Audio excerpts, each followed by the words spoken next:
She's an award-winning writer, a hunting guide, archery and rifle instructor, keynote speaker, and all-around outdoors woman who encourages you to get outside, hunt, fish, shoot, and savor all that life has to offer. And now, here's your host, Mia Anstine.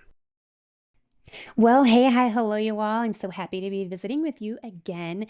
Today, I want to share with you a friend in the industry, a colleague in the industry that I have met at different events where I have volunteered, which we will chat about a little bit. But I'm going to be sharing with you some fishing today, which I tried to do a fishing series over the summer, which probably wasn't the appropriate time to do that because guess where everybody was? They were fishing. But if you haven't noticed, we did have quite a few fishermen, anglers on the show, more than we normally have. And so we're going to continue that a little bit with my friend Rhonda. And I also wanted to share with you, I was supposed to go on a cast and blast in Idaho with Hammer Down, and they have a jet boat adventure. And then we were going to be fishing for sturgeon and steelhead. And then we were going to be hunting for chukar. And unfortunately, due to some family events, somebody in the family wasn't doing well. We had to cancel the trip, and we'll be doing that in a future date. So I'll share more about that in the future. But I'm mentioning that trip because in the show notes, I have a link to a Amazon shop page because I have an Amazon affiliate page. And on that, it's a fishing adventure page that there are links there to different items. And with the Amazon shop, it's no extra charge to you if you use a link, but it does help support the show. So anything that you do is always appreciated. I don't have paid advertisements on here. I just have affiliate links, and the affiliates that I have, WSI Sports, and I'm going to be soon having VOORMI on, and those Tarn Cap gear, if you purchase from them, it helps support the show. So I appreciate that because I basically do it on my own dime, as I will mention today. Like, I do lots of things on my own dime, but it's quite rewarding to help empower others and inspire them. And I hope today's episode inspires you. If it's your first time stopping by, I appreciate you. And for my longtime listeners, as always, thank you for being here. If you would like to reach out with any comments, show topic ideas, or anything like that, you can direct message me on social media or you can email me. The email address is contact@miaanstine.com. I appreciate the messages and comments that I get. They are wonderful. And I always love the interaction. You guys are part of a community that I really do cherish. So, anyways, I hope you enjoy today's episode. Stay tuned. This summer, whether at the range or in the field, WSI Sports Hypertech bamboo tanks, tees, and leggings will have you covered. Visit WSISports.com to support the show and use the affiliate code MACO10 for 10% off your purchase. All products are proudly made in the USA. WSI is bringing back pride in American-made clothing. Again, that code is MACO10 for 10% off your order at WSISports.com. I'm Rhonda Pitts, angler, and I do tournaments. And I just came back from Canada fishing the Pan American Black Bass Championship, World Championship, and the USA won gold. Woohoo! And go Team USA. So I've had a really, really good year on the tournament circuit. I fished a tournament at the end of August for the East Texas Lady Anglers, came in third. Then September 7th, I fished one with the East Texas Lady Anglers and won. Then went from there to Canada and won gold, and came back and did the Lady Bass Anglers Association Classic in Oklahoma and came in second there. So September and August have, or not September and August, September and October have been a blur. So, and okay, and I should have written down each one. How many is that? That do you do like one a week? It's one or two a month. One or two a So, month. Yeah. Okay. And so all of the ones that you're doing, it's lady bass anglers, or is it just co-ed? no, so the East Texas Lady Anglers is a bass club, and it's strictly women fishing. So, we have some guys helping us out with weigh-in and dumping boats in and, getting us out on the water and all that. But the anglers are all female. Awesome. Uh, the LBAA, which is the Lady Bass Anglers Association, uh, it's a club of strictly female anglers. And then also I fish with the WBT, which is the Women's Bass Tour, and again, all lady anglers. So it's very exciting to get to, go out and fish with folks that are like minded, and you don't have to worry about who you're getting in the boat with, and because if you go and do some of the other tournaments that are co-ed, you hope your boater's going to be okay, but you never know nowadays who you're going to choose or who's going to get picked for you. So it takes a lot of the stress out of the day, and it's a lot of camaraderie. And they're all competitive, but at the end of the day, we're there to have fun and support each other and kick each other's teeth in.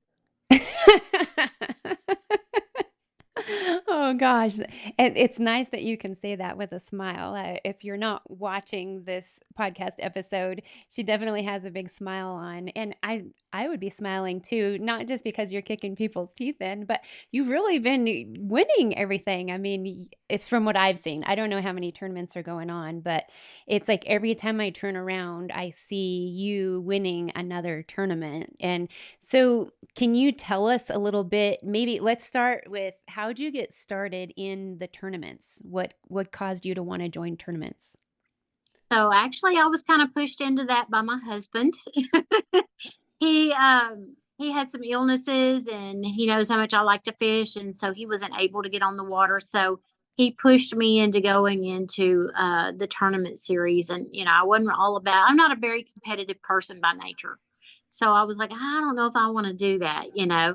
But he pushed me into it, and I have really, really enjoyed it. I've been doing it about 3 years now. So, but this year has been uh, a spectacular year. I will say this is my best year so far, and hopefully, it only gets better from here. So, Yeah, and did you grow up fishing, or was that kind of with your husband you started fishing too, or did you have a background beforehand? well, yeah, I fished with mom and dad growing up, and dad was one of those. We went out can to can't. We started fishing when you could see, and stopped fishing when we couldn't see. And I never have been a real morning person, so about mid morning, I'm done. I'm ready to go home. And my dad would always pick on me, and he'd say, "I'm never bringing you back." So then 2016, I was on 1,800 milligrams of gabapentin a day. Ooh. So yeah, that's a lot, and I felt totally brain dead, and I was beginning to wonder about my sanity, and if I was going to go into senility early. And so Joe and my husband and I were talking about it. He said, let's go fishing and get you out in the sunshine, because we were never outside. We all of our hobbies were indoors. So 2016 we started fishing, and out in the sun at least 2 days a week, for several hours at a time. And in 2016, I weaned myself off the gabapentin, and I haven't had any since. So fishing literally has saved my life. Wow, that's amazing. I didn't know that part of your story. So that I find incredible. Although I know that the outdoors is a way to heal yourself. And gosh, there's so many things I want to ask you about that. Are you thinking that it's just being able to kind of have a release that's helped you, or just overall healing? How is what? Tell me what's behind the scenes. I believe it's the vitamin D that your body absorbs in the sunshine. We were meant to be out in the sun. You hear about sunscreen and protect yourself from the sun. And while it can be damaging, you need so much of it, because your body actually absorbs nutrients from the sunshine.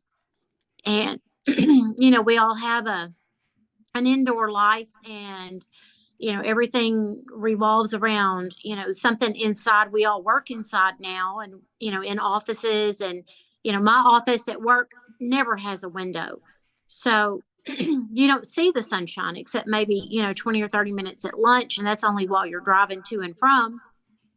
And so I believe just being in the sunshine, whether it's a cloudy day or a sunny day, I can literally tell a difference in my body when I don't get to go fishing versus when I do. And it's been life changing, really. Wow. I think that it's awesome that you've found that healing aspect through being outdoors, through fishing.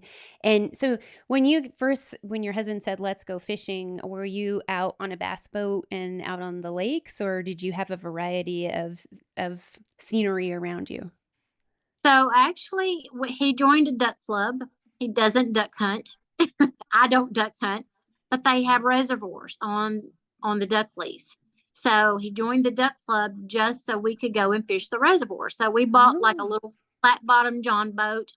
It doesn't have an outboard on it. It's 14 foot long, and it has a trolling motor on it. It has no electronics, and we just go out on those 70-acre ponds and fish and have fun. And we're the only ones out there, and um, it's like a new lease on life. That's awesome. And so when you were talking about gabapentin, w- can you tell us what was going on, why you were on that? Did you have pain, or what is it specifically treating? So I was diagnosed with peripheral neuropathy. Okay. So, the tingling and the hurting, and I literally felt like I had the flu all the time. I know most people talk more about, their feet going to sleep and their hands going to sleep, but it affected my whole body to where I did. I felt like I had the flu all the time. You know how your body just aches and hurts all the time. I didn't have energy to do anything. Even though I pushed myself and made myself go and do things, I didn't have the energy to do it. Hmm. And put 1,800 milligrams of gabapentin on top of it, and I really didn't feel like doing anything. Yeah. I was like a zombie walking around. Wow. That's a lot. And it's something that I'm specifically curious about because I have family members who have similar issues going on. And of course, they're kind of being science experiments right now. And so maybe I can have them listen to this episode and tell them to get outside and go fishing, or, go do something healthy outdoors. And so you haven't had to take that. Do you attribute it also? Have you made any other lifestyle changes, or just specifically getting outside? Mostly it's just being outside in the sun, and, being in nature. If it's not, fishing, it could be coming out your way going to Colorado. And even though we don't hike, we do like to get outside, and we'll go trout fishing in some of your lakes and rivers up there. And one day we may come to an elk, who knows? But it's literally just being outside and being connected with nature that I think we have lost somewhere down the line. It was a gradual thing that pushed us indoors, but I really think we all need to get back outdoors and start enjoying what the good Lord has provided for us. I 100% agree. And even for me included, it seems like since 2020, it's fortunate in a sense that we're able to do a lot of more virtual things like we're doing right now. But also, I end up in a lot of meetings for a lot of time. And you mentioned about, not seeing the outside and stuff like that. And I feel it in my body when I have to specifically schedule breaks. Like, okay, I am not going to be in front of the computer for this many hours, or, schedule time to be away because it hurts my body personally. But I think trying to specifically get out and do some of these things is great. And so with the bass anglers and everything that you do, you said you've been having a phenomenal year. And is it something that you've learned as you've gone, or what do you attribute to the successes that you've been having? I don't really know how to answer that. I believe I've gotten more comfortable.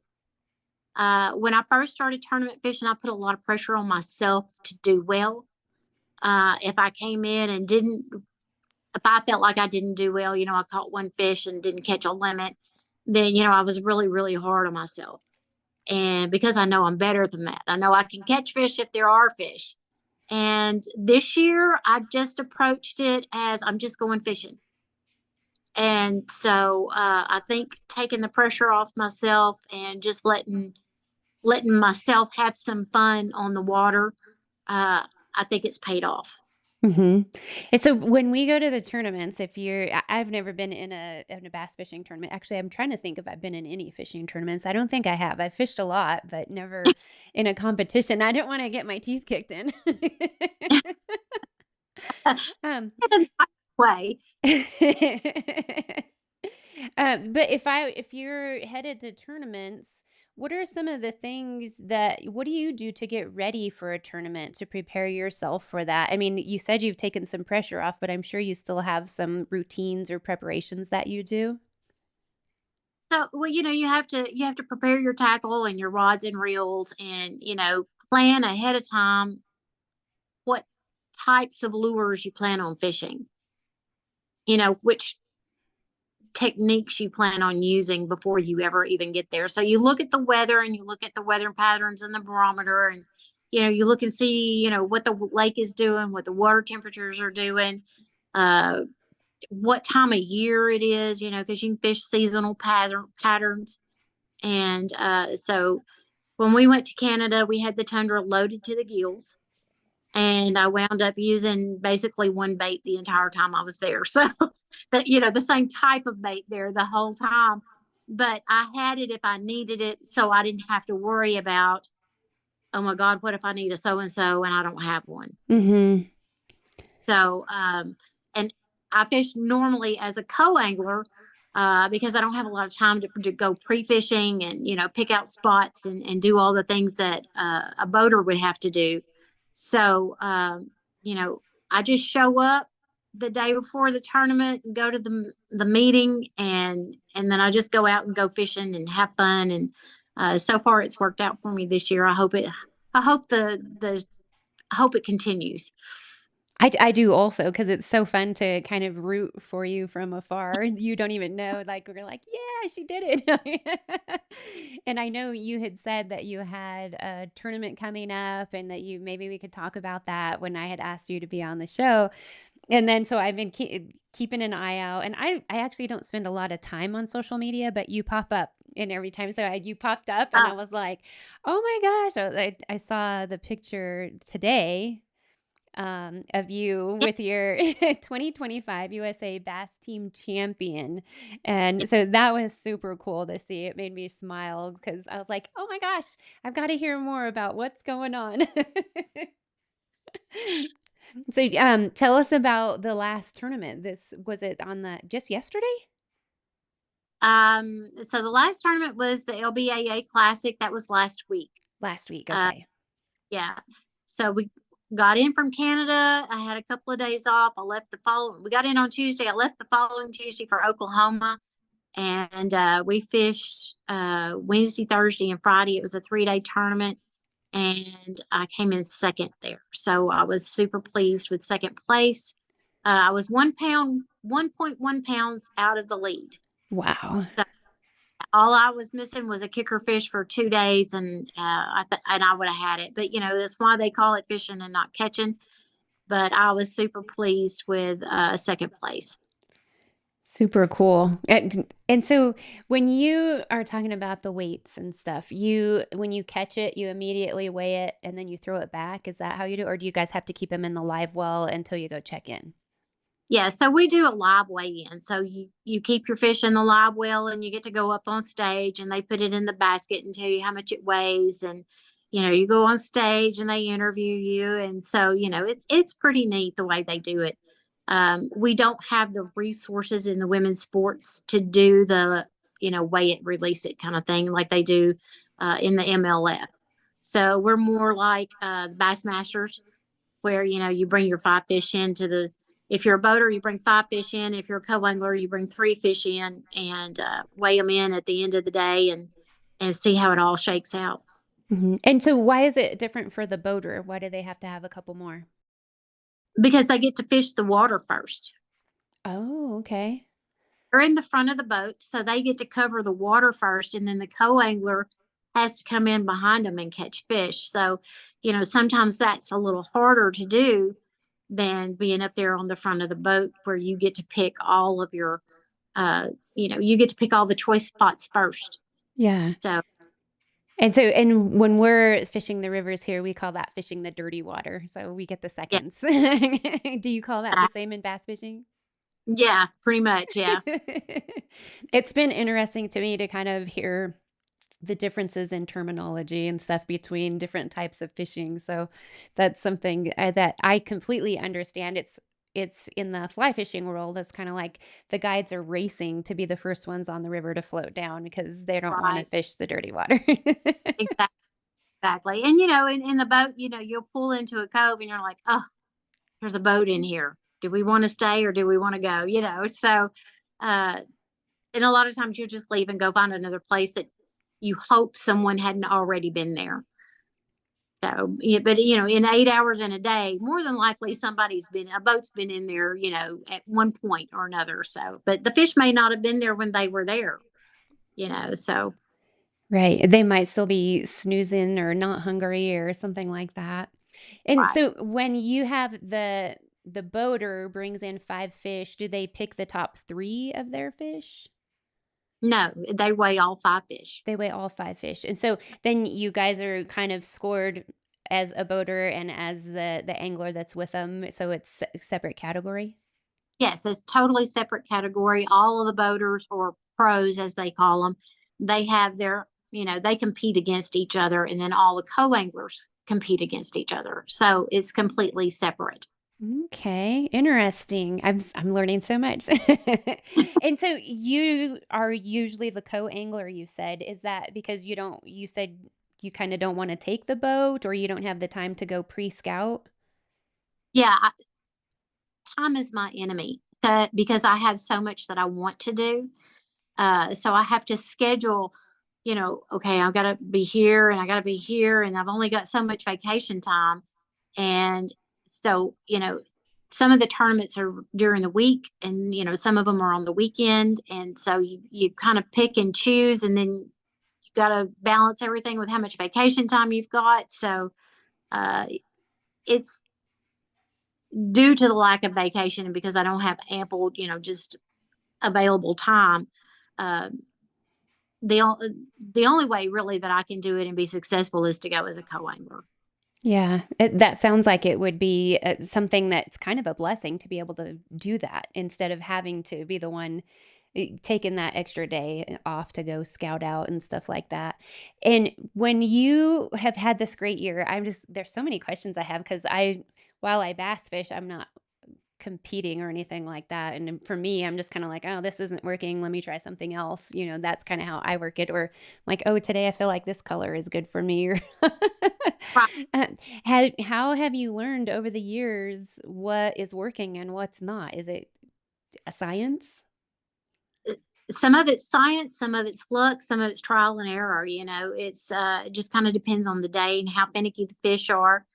Um, I know at the Pan Am, I threw one color the first day, and that's all they would hit. And then the second day, they wouldn't hit that color, and I had to change colors. And so, it just depends on the fish and the day, and whether the sun's out or whether it's not out, and if it's raining or not raining, and all of those fun things. So, Yeah, and how many hours are you out there? I mean, how much time do you have? Because to me, I'm thinking if it's a tournament, it's like, okay, they weren't biting it. Do you see the fish come and like not want to take it, and so you switch up, or how are you doing this in a limited amount of time? yeah, so normally we go out at safe light, so at daylight, and then weigh in is usually 3:30, depending on the size of the club or the tournament, depending on how many anglers, how many boats there are. There may be one flight where like everybody comes back in at the same time, or there could be two flights where, the first set of anglers go out and then there's a second set of anglers go out. So the first set of anglers would come back at 3 and the second set of anglers would come back at 3:30. So, so you have pretty much an 8-hour day to go out and do what you're going to do. And does that get exhausting for you? Or is it just fun the whole time? Time flies. It depends on how well they're biting. If you're catching a lot, time really does fly. If you're catching really, really big ones, time really, really does fly. But yeah, I mean, especially if you're fishing, the LBAA Classic was a 3-day tournament. So yeah, by the third day, everybody was exhausted, just walking around, I'm so tired, So, but you just have to pace yourself and just know that, hey, it's fixing to be over and we'll go rest and we'll do this again tomorrow. Yeah. Yeah. And with the group of ladies, how many ladies are generally registered in a tournament? Is there kind of an average? It depends on the club. We had 21 boats at the LBAA Classic, so there was 42 anglers total. I know at the LBAA normal tournaments, they have between, 15 to 20 boats. So it's about the same. And some of the smaller clubs, may have 10 or less. So, it just kind of depends on, which club you're fishing and what area you're fishing, what lake you're on. If it's a bucket list lake, then, more people are going to show up. So it just varies. Yeah. And is it kind of the same group of ladies all the time, or does it vary just depending on the region and people's schedules?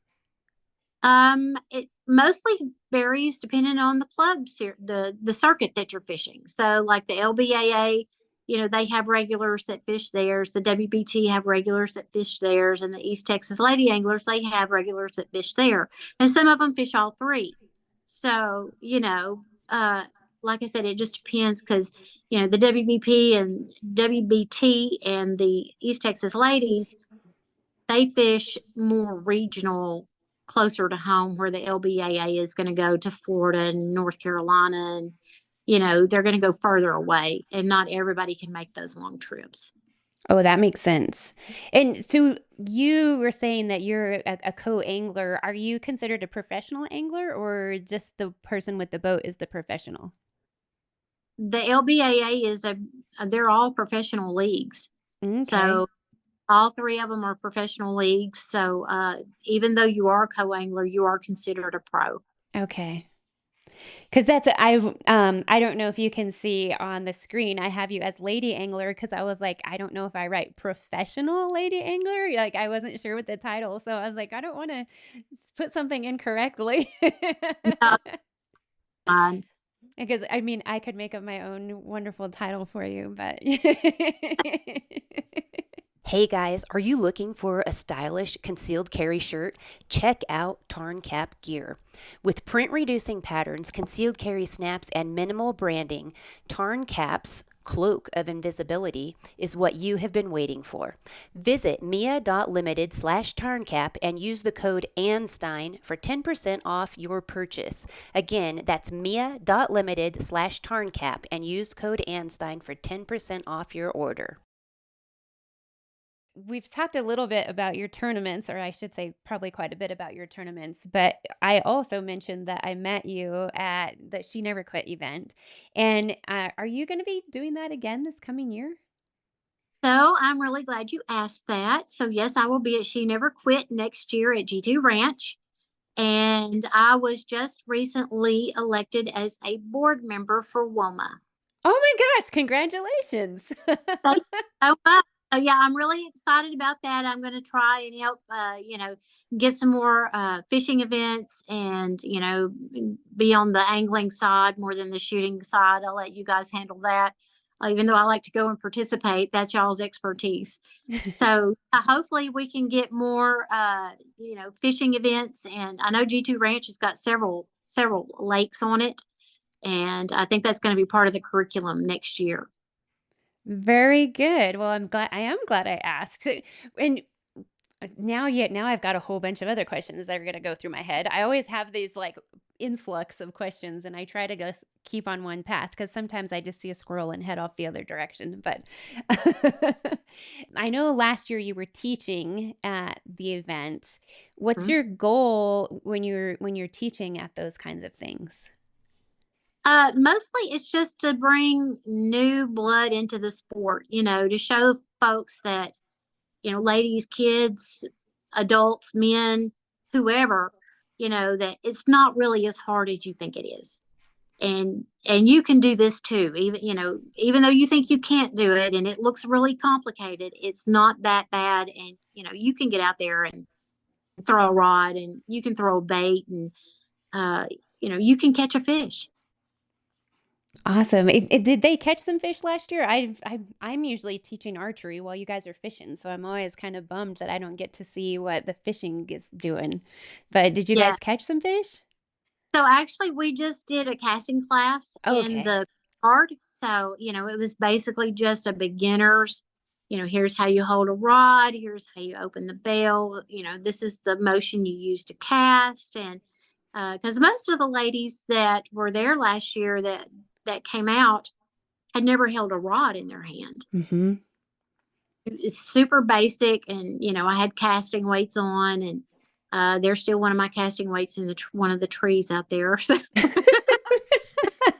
bless her heart. I don't know who it was, but she cast it. As soon as she let go, a big, huge gust of wind came up because it's always windy in Texas, and it straight into the tree. And she was like, "Oh my god, I lost!"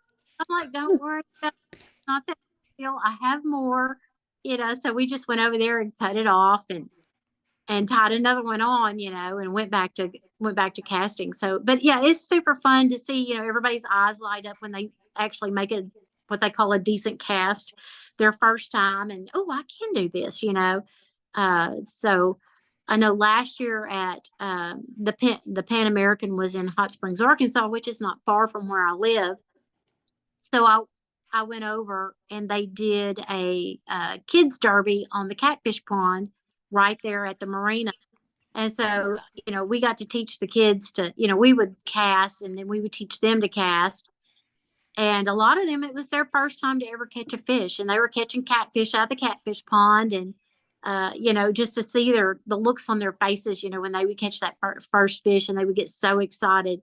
You take it off the hook and you try to hand it to them. You say, okay, now you have to touch it. No, I'm not touching And it. hopefully they outgrow that eventually, right? Do you do a lot of teaching? I knew about She Never Quit, but now you're mentioning the youth thing. Do you do a lot of stuff like that? Like, do you volunteer or do you do it for work also? I would no, it's not my work. It would be better if it were my work. But when I get an opportunity to go out and help, especially help kids or ladies or, anybody who's trying to get into fishing, I'm always for that because that's how we're going to make the sport grow. Yeah, we can't just enjoy it for ourselves. You gotta pass it on to the next generation, and I too do a lot of that, and I too do it for volunteering as well, but it's the smiles are the payment, I think, and I think down the road too, as you mentioned, just passing it on and having other people understand, like, what you do and stuff like that is really great. When you were teaching at She Never Quit, did you give them a background about yourself and what you do? Yeah, a little bit I did. You know, just kind of hit the highlights and just so they knew that I really did know what I was talking about a little bit anyway. So And so I go ahead. really did. So Yeah. And so this year, when you go to teach, tell me, if you can practice right now, like introduce yourself to the class. let's see here. I'm Rhonda Pitts, and I do tournament fishing. I was on the USA Bass team in 2024, and we went to Canada and won the gold medal for USA at the Black Bass World Championships. So We're going to be doing a little casting today. I'm going to give you some tips and techniques and get you where you can throw the rod and the bait and make it land where you want it to. Perfect. You've been practicing already. And I only wanted to put you on the spot for that because you seem like you're very modest, which actually a lot of volunteers at She Never Quit are very modest about what they've accomplished in their lives. And I've always been taught like to not brag about yourself, but Right. there are times where I feel like you should, and I don't call it bragging, but let people know your accomplishments because you've worked hard for those accomplishments. And I think you should be very proud about them because I'm proud for you. Well, thank you. I'm pretty proud for them myself. And like you said, if they don't know who you are, they don't know who you are. Mhm. And the only way they're going to find out is if you tell them. So That's it's kind right. of old, if you don't know what you don't know. Very true. And I think sometimes with the small little circles we have in social media, people assume that you know who they are. And I really feel bad sometimes because, as I said, I don't spend a lot of time searching around on social media. I might open it and scroll a couple scrolls and I'm out. And Right. I have some ladies that I admire them. I know who they are, but they don't ever show up in whatever Facebook or in Instagram or whoever wants to put in my face. So I don't see them. And one of them I hadn't seen in probably 8 or 9 years, and I saw last year at a conference. Mm-hmm. And I felt really bad because I didn't recognize them, which I'm older too, like whatever. And I'm not saying that they looked old or anything, but it didn't dawn on me who it was till they had walked away, and I felt like I was very rude. But I think sometimes, and even people who follow us on social media, we feel like we're friends, and then you see them in person, and I'm like, "Who are you?" Like I don't know. so, so don't feel bad if you see Mia and you have to introduce yourself because I really do try to remember, but sometimes it's a lot. I, the USA Bass team is in Italy right now fishing the World Tournament. And Joey Fuentes is a Bassmaster Elite Pro, and he's from Arkansas. And he always wears a cowboy hat when he's fishing. And they took team photos and everybody had to wear the USA Bass ball cap. And so I'm looking at the photo and I'm like, I know who that is. I know who that is. And I'm like, who is that on the end of there? And so I really had to, and it was Joey, but he didn't have his cowboy hat on.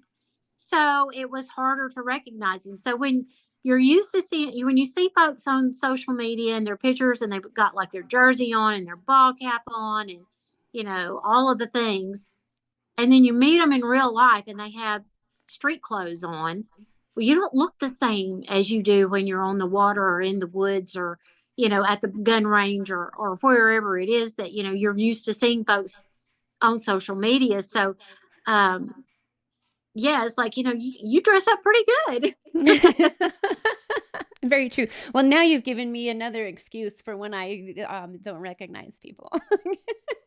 You look different without your camouflage on or your winter coat. I That, actually did. I did have that with one of the more, in the outdoor hunting industry, one of the more A-listers several years ago walked past me, and the gentleman, he was very slender. And from his shows, I guess because he always had a winter coat on, I thought he was a much larger person. And my daughter was so embarrassed because I didn't recognize him. And I was like, oh my God, I'm so humiliated. well, and the camera does add weight to you also. So, when you do meet some folks, it's like, okay, that's not really what I was expecting, but cool. Dang it. Well, just for the listeners, I'm not trying to make excuses. I just sometimes have it happen. And it is quite embarrassing. But if um, I start talking, that's when I recognize them. Because right. I have a thing with voices. And so, I can recognize someone's voice from another room and know who's talking. So, once once once the vocal cords start up, then I can generally key in on who it is, especially if I've met them before.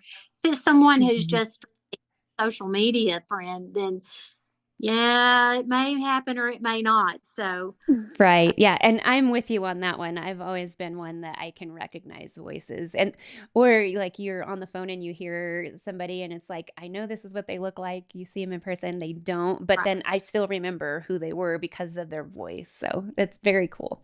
And this year at She Never Quit, last year, did you have tournaments you went to or you came from work? And I know you didn't get to spend the whole entire time there. But do you think you'll get to spend the whole time at She Never Quit this coming year? Yeah, I think it was more, it was one of those deals, like I said, time is my enemy. And I had so many things on the books last year pre-planned. And so, I only had so much time available. And so, but this year I knew well in advance. So I'm planning to be there for the entire time. And I'm really looking forward to it also. So the G2 Ranch looks super amazing. And I can't wait to get out there. Yeah, and I am excited to see that too. There's been some other events that have been there for other organizations that I work with, and I'm like, oh, they must be doing something right because they're attracting people. So this is good, and I am excited about the additional fishing, and that's something that I look forward to seeing. Hopefully, I can see someday like what you all are doing during fishing. I don't know. One year we had archery during the gun range part at one Mm, of the events, and I was able to go and see some of the afternoon activities. So, right. who knows what your schedule will be this year, but I'm always just there for whatever anyone wants me to help with. So, Well, if nothing else, you and I may sneak out after dinner and go get that afternoon, that late evening bite too. there you go. That would be good. That'd be a nice what a little break and go decompress in between because even though it's fun to teach and the ladies are just phenomenal women, sometimes it's nice to just have a little quiet time and go and relax and get a little getaway. Yeah, yeah. So, Yeah. that right there at dusk, they fish tend to show out a little bit. So we may have to hit that. Mhm. Definitely. And with Women's Outdoor Media Association, I'm looking at my founders award over here on the wall. That's what I keep looking at. Being a board member, do you have a lot of responsibilities? Are you just helping coordinate and organize? What kind of stuff are you doing with them? Well, it's all very new because, like I said, I was just elected like last week. Oh, very new then. And I do know that, I'm going to help them with the fishing side of it and, bring that more to the forefront because, predominantly it's been more the shooting sports that they've Mhm. focused. So now they're trying to branch out and hopefully I can help them with that and give them some contacts and you go to ICAST with them and introduce them to certain folks and, just anything we can get the ladies doing where they're outside is a good thing. Yeah, and I was gonna ask you about ICAST if what I was gonna ask is if you went with them this summer, but if you just got elected, I don't know. Did you go this past summer to ICAST? I didn't have time to go this summer because I had to spend 2 weeks in Canada. And then right after Canada, I learned that I qualified for the classic in Oklahoma. So I was home for just a few days and had to leave for that. So no, I did not have time to do ICAST this year. So I hope I get to do it next year. Um, Maybe I'll win again and get to go to the Pan Am. And so uh, that's always fun to do. It sounds like it's a blast. And it sounds like also, I mean, you said that there's the different groups, the WBT, the ETLA and stuff. Imagine you make friends along the way since you're seeing some of the same people over and over again and stuff like that. When you go and you travel to these things, are you having to like what are some of your expenses? Are you having hotels? Do you bring a camper? What kind of how do you make it work? So I am not a camper girl. I, I'm I don't do the camper and I don't do camping. So I'm a hotel motel girl. So yeah, I usually go and rent a room and stay throughout the tournament and fortunately a lot of the places where the tournaments are held the marina has like a motel there, and generally a fishing motel is not the same price as a Holiday Inn.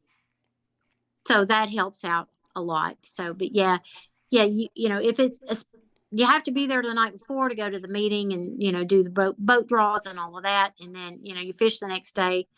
If it's a 1 day event, then that's great. Then I've only got to stay one night. Generally, I can, you know, come home the Saturday.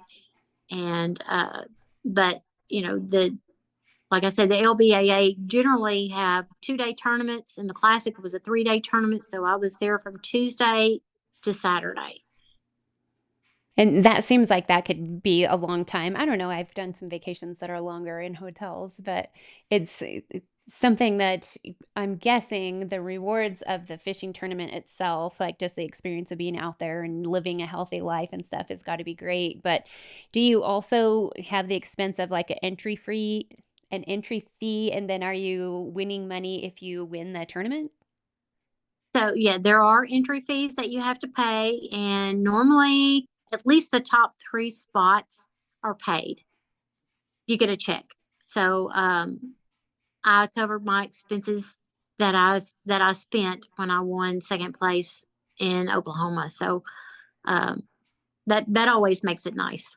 Yeah, so that does make it nice. I think it's super cool nice, of course. I mean, I imagine that's part of why people still do it and have fun doing tournaments is because you want to try to be in the top three and kind of make your money back anyways, is my guess. Is that kind of correct? That, and you know, a lot of the ladies just do it just for the camaraderie. You know, it's women in sports, especially when you're not a teenager or 20 years old. There's not a lot of places to go and have just strictly a women in sports event. So, you know, and so that makes it nice. You know, it's a bunch of friends getting together and, you know, hooping and hollering and carrying on and ragging on each other. And so, but yeah, it's a lot of fun. And I think a lot of them do it just strictly just because, you know, it's a way to get out and be with other women. Yeah, and at social and interaction, I've talked about it for a few years now about how important that is because it seems like, especially some of the younger generations, and you talked about doing stuff with the youngsters, they aren't getting that social interaction as much. I mean, hopefully they're having, students at school that they can make friends with and stuff, but it seems like a lot of them are on their devices and doing that. So, different things that we do with women, it's like the the reward of seeing someone else be successful sometimes to me is the best thing. Like I'm thinking of that because I have some mentored women's hunts that are coming up, and uh, most of the time, I'm not a hunter. I'm just there helping and making sure they're safe or, helping them with their gear, giving them tips and suggestions. And then to see them be successful is so rewarding to me. So you had mentioned, and I still keep laughing about, kicking teeth in. And I know you don't mean that literally, but, it's like you said, the banter back and forth it's got to be fun. And just you talked about the outdoors and vitamin D, but also that interaction I'm sure has helped with the health as well. Oh yeah. So, you know, it's totally a social event, you know. Like I said, the competition is there. But at the same time, if you've got certain ones you can go to and go, okay, I used all of these. Do you have any of them?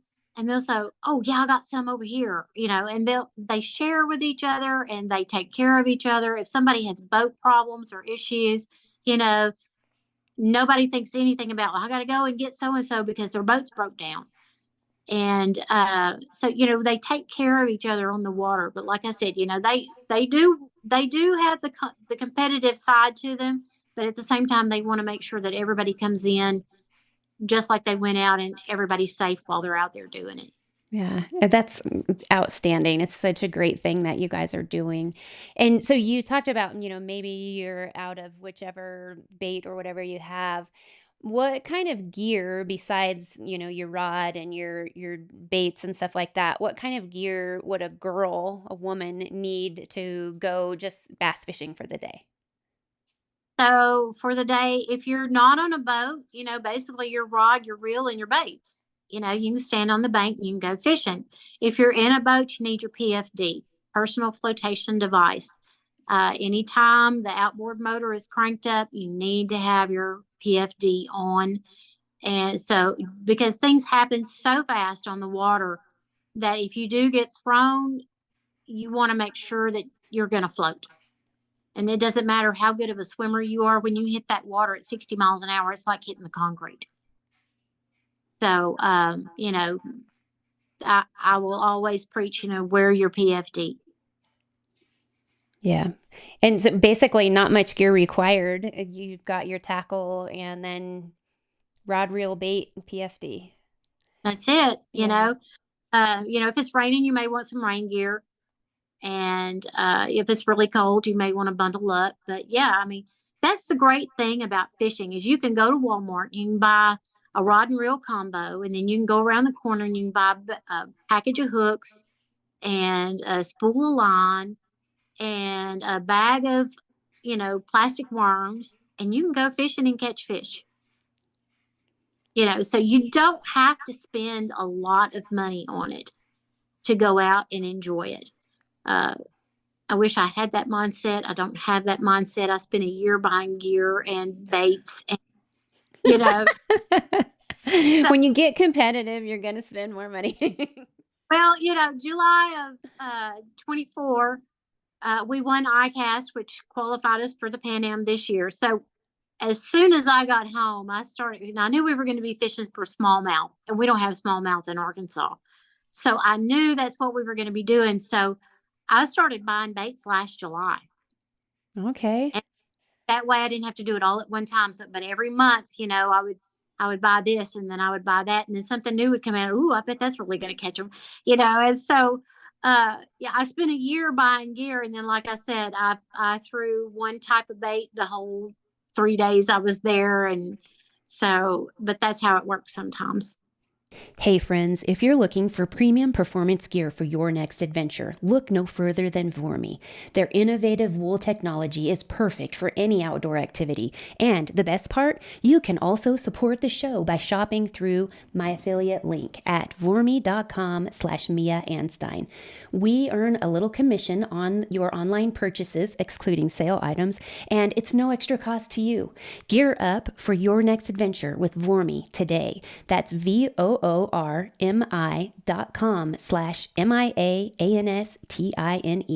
VOORMI.com/Mia Anstine. And so we've talked about bass, you've largemouth, smallmouth. Do you fish for anything else, or is that pretty much it? You said sometimes you may come to Colorado for trout. Like, what other fish do you go after? So the Frying Pan River is one of my favorite places to go and fish. I love to go there to Basalt and fish there at the Rudy Dam. Mm-hmm. And it is just so much fun. Now I do cheat and I use I don't use flies. I'm not a fly fisherman. I do carry my spinning rod, and I'll use a rooster tail or a panther martin or something. But yeah, I love to come out there and go trout fishing. Even if Joe and I make a trip out there for just a couple of days, we're going to have a rod in the vehicle with us, and by at least one time go fishing while we're there. They are fun and they are so pretty, and it's just great to just stand there on the side of the mountain with the river running in front of you, and all of God's glory around you. Absolutely.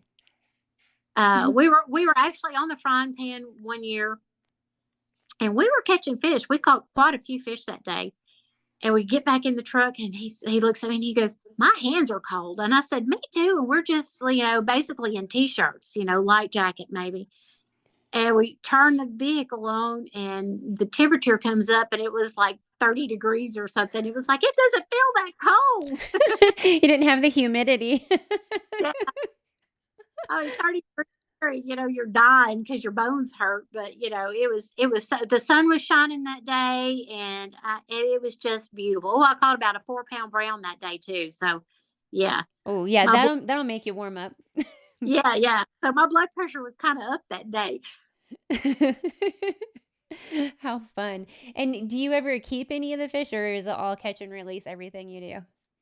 Mostly we do catch and release. A couple of times maybe in the fall, when it first starts cooling off and the water temperatures start cooling off, we'll go uh, fishing for food. And when we do that, we like to keep this. If it's bass, we like to keep 16 inches or under because we don't like the big fish. And the more of those you can get out of your waters, especially if it's a lake, the better off it is for the fishery anyway. So uh, we keep a if we catch a boomer or crappie, we may keep those, but generally we just catch and release because we do have a freezer full, and we don't believe in taking more out than what we're putting in, and so I want it to be there for the next generation. Absolutely. And so if you had one tip to give to somebody who wants to go fishing, or if they are already an angler, what's one tip or advice you would give them? Just keep at it and have fun at it. You know, once you catch that first fish, if you haven't already, you'll be hooked. So Yeah.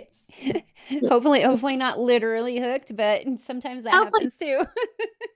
uh, but yeah, it's so much fun. You got that. You know, Anglers have the saying, "The tug is my drug," and Mm, so tug of that fish on the end of your line, that's your drug, and that's your adrenaline rush. And once you get him in the boat and or on the bank, and you can look at him and take your picture with him and put him back in there and watch him go back in the water just as healthy as he come out of the water.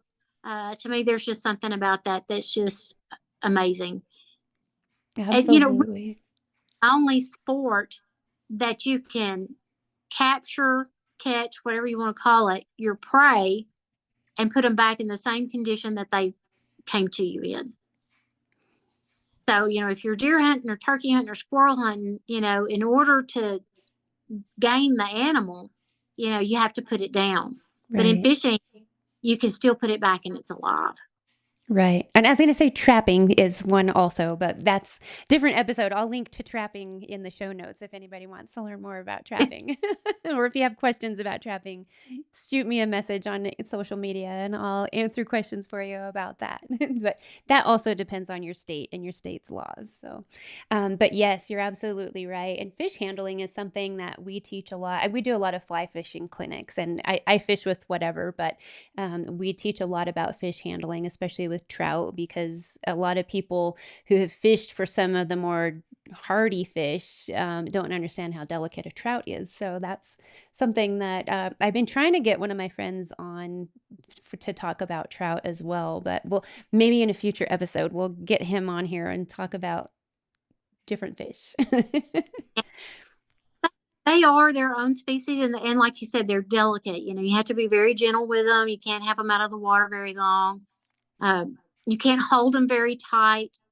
You want to make sure their slime coat stays on when you do hook them, and like I said, keep them in the water as much as you can. Even while you're taking pictures, pick them up, put them right back down in the water, and then pick them up and put them right back down in the water, because they are fragile, but they're beautiful. They are beautiful. And you talked about your big brown trout.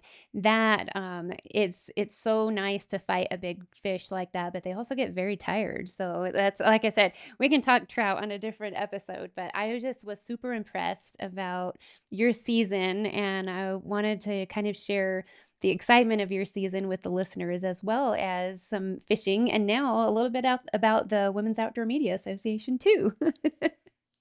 Yeah, it's been an amazing year, and I'm just hoping I can keep up the momentum and keep it going into 25. So All right. Well, here, we'll be rooting for you. Will you let us know, for the listeners, will you let them know where they can follow your adventures and where they can cheer you on too? so I'm on Facebook and Instagram. Rhonda Pitts Fishing on Facebook and Instagram, and also there's just Rhonda Pitts. Last name is P as in Paul, ITTS. If you're not looking at the screen, so yeah, come follow me and share my adventures. Absolutely. Thank you so much for joining me on the show and for sharing some inspiration with the listeners. I really appreciate it.